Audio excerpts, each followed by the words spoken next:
तो धर्म को निभाते हुए मनुष्य कर्म तो करेगा ही, और कर्म करेगा तो संन्यास को कैसे निभाएगा?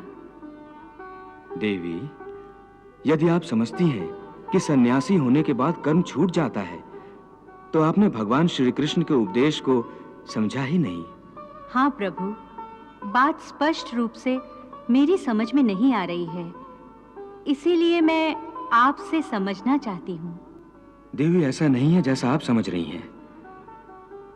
संसार में जीने के लिए हर प्राणी को कुछ न कुछ कर्म तो करना ही पड़ता है, जो उसके लिए अनिवार्य है, आवश्यक है।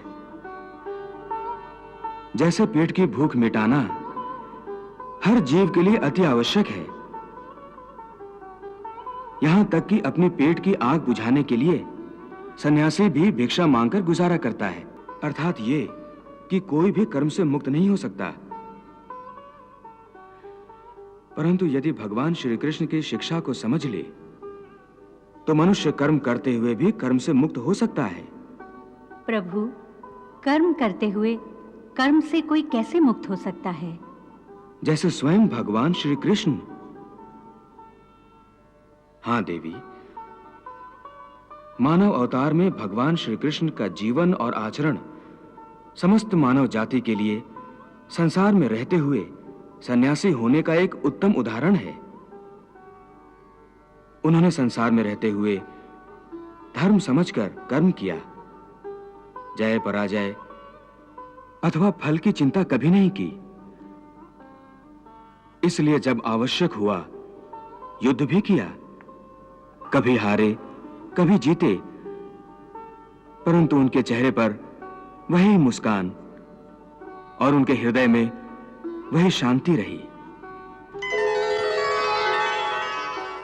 वो चाहते तो विजय श्री की माला हर बार उनके गले में होती। उन्होंने कर्म करते हुए भी लाभ हानि या उसके परिणाम की चिंता कभी नहीं की और अपने कर्तव्य पथ से कभी नहीं हटे। संसारी रिश्ते से कंस उनका मामा था, परंतु धर्म की रक्षा के लिए उन्होंने उसका संहार करने से भी मुंह नहीं मोड़ा। सो देवी, भगवान श्री कृष्ण अर्जुन को इसलिए यह उपदेश दे रहे हैं कि तेरा धर्म युद्ध करना है, परंतु यदि तू इस भावनाओं की नदी में बहता रहा और मन को अपने वश में ना कर सका तो तू अपने धर्म का पालन नहीं कर सकेगा। इसलिए मन को सन्यासी बना और अपने क्षत्रिय धर्म का पालन कर।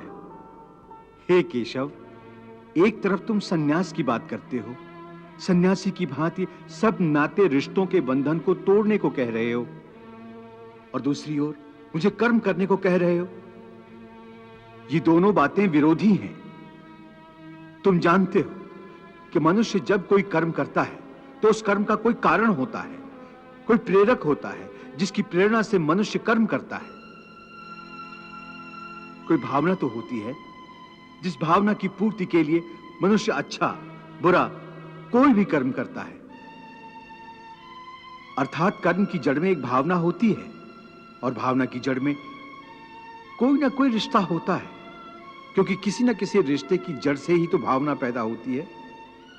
इसलिए यदि मनुष्य सारे रिश्ते तोड़ देगा, अपनी भावना को त्याग देगा, तो फिर वो कर्म किसके लिए करेगा?